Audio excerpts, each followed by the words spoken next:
Today we're going to look at the following scientific paper: Accelerated Modern Human-Induced Species Losses Entering the Sixth Mass Extinction. This paper is one of the many that demonstrates that the current extinction rate of animals is much higher than it would have been without humans, without us. Of course, we know of specific animals that were massacred by humans directly, like the dodo and the Tasmanian tiger. There are many more animals that are on the brink of extinction, again due to humans, such as the Portland ridge frog and the orange-bellied parrot. Habitat loss, hunting, and climate change are some of the key reasons for these extinctions. However, it's good to have quantitative data, and this is what this paper does. For a long time, one of the key problems in conservation biology is the measurement of the current extinction rate relative to the background rate that would have happened without humans. Now, it is well known that this rate is higher, but how much higher? This paper specifically tried to address the concern that the background extinction rate has been previously underestimated, because underestimating the background rate would make our effect on extinctions more dramatic. Extinction rates in this paper are measured in E over MSY. Although it looks complicated, 1 E over MSY means 1 extinction per million species per year. So for example, if the extinction rate is constant at 3 E over MSY, it means that in the future, if you randomly select 1 million species, you would expect 3 of them to go extinct in the next year. According to the paper, the typical estimated background rate falls between 0.1 and 1 E over MSY. However, more recent conservative estimates give a rate for mammals of 1.8 E over MSY. This paper rounded this value up to the very conservative 2 E over MSY for mammals. This background rate of 2 E over MSY means that in 1 million species, 2 species would go extinct every year if there were no humans. Assuming that this rate holds for other vertebrates as well, how does this compare to the current extinction rates?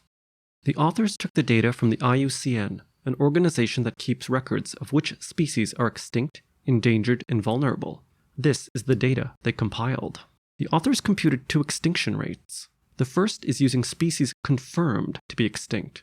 The second rate is a sum of the species that are confirmed to be extinct, along with the species that are just extinct in the wild and the ones that are possibly extinct.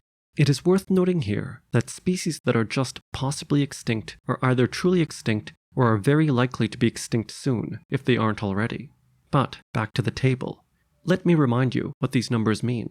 For example, the 140 for birds here means that 140 species of birds were absolutely confirmed to have gone extinct since 1500, and since 1900, 57 birds went extinct. Even without the background rate, you can see that the extinction rate is increasing rapidly. Let's do 3 examples of the E over MSY rate to show this. To compute it, we simply take the number of species that have gone extinct, divide that by the total number of species, divide that by the total number of years, and then multiply that by 1 million. For birds since 1500, 140 divided by 10,425 divided by 514 and multiplied all by 1 million gives 26.1.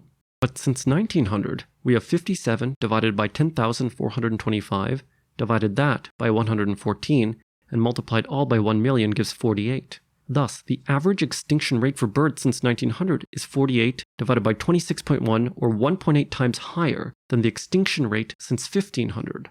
If we assume the background rate of 2 E over MSY, we get that since 1500 the extinction rate is 13 times higher for birds since 1500.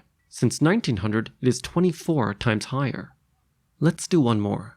For mammals, we have 35 extinctions since 1900, which means an E over MSY of 35 divided by 5513, divided that by 114 and multiplied by 1 million, or 55.7, which is about 28 times higher than the background rate assumed to be 2 E over MSY. The authors computed this factor for every category in their second table. It's important to note that these numbers in the table are not extinction rates, but how many times more the extinction rate is compared to the conservative estimate of 2 E over MSY. So for example, since 1900, reptiles have an extinction rate 24 times higher than the most conservative background estimate. These calculations show 2 things. Number 1, even with wildly conservative estimates of the background extinction rate, you would still get an extinction rate much higher than the background extinction rate for the species or categories of species in this table. And 2, Comparing extinctions since 1500 to extinctions since 1900, the extinction rate for each category has gone up massively. This conclusion does not even need any background estimation and is undeniable. There is simply no way to attribute this to anything besides human influence. Moreover, hundreds of species that have gone extinct can be incontrovertibly proven to have gone extinct due to us, such as in the case where species are hunted or their habitats are destroyed.